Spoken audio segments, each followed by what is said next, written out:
Once again, this is Francis Mbolwa, your science zealot. We are looking at dissection of the toad and frog. In this lesson, we are going to look at identification, habitat and adaptation to survive in the habitat, sex identification, and classification. So, I hope you enjoy this lesson. Before we proceed, we are going to look at anatomical terms used to describe position. There are several of these, and those that are of practical importance include the following. Anterior. Anterior is used to refer to placement that is towards the front of the animal. Posterior is used to describe position towards the hind of the animal. Dorsal is used to describe position on the upper surface of the animal. Ventral is used to refer to position on the lower surface of the animal.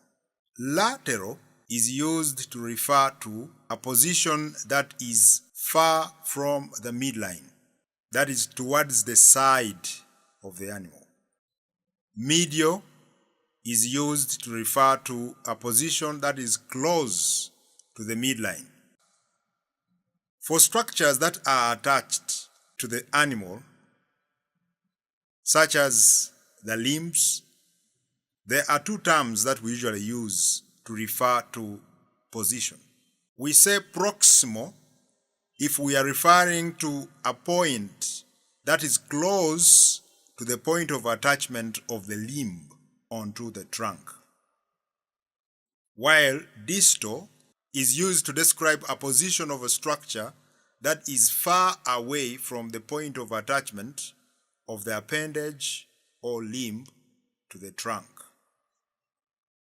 Therefore, if the examiner says, make a drawing of the distal segment of the hind limb, this is what they mean. If they said, make a drawing of the proximal segment, this is what they mean. These terms, you should be aware of them because they are terms that examiners will always use when they are giving you instructions to make your dissections. Thank you. Identification. In identification of specimen provided for dissection, we normally use the class names to identify the specimen. But the toad and frog are an exception. It is only here that we are allowed to use the specimen common names to identify them. Therefore, as a student, you must take keen interest in noting the difference between a frog and a toad. Because if they provide them to you for an exam and they say identify the specimen, you are not going to say it is an amphibian.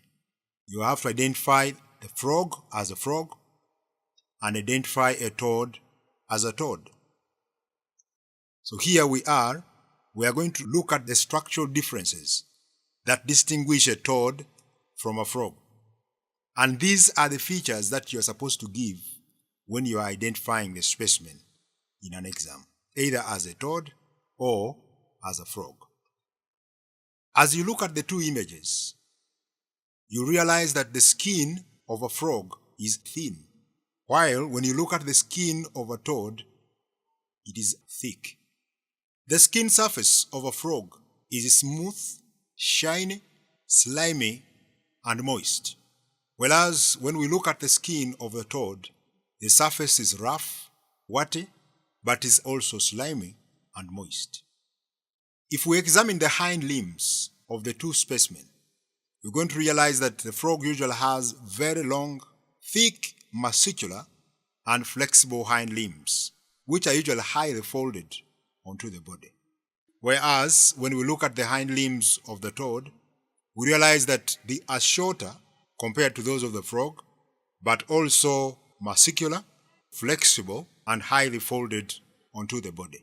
The hind limbs of the frog usually have a more elaborate web between the toes, while the waves between the toes of the hind limbs of the toad are usually highly reduced. This is an indication that a toad is more adapted to land environment than water environment as compared to the frog.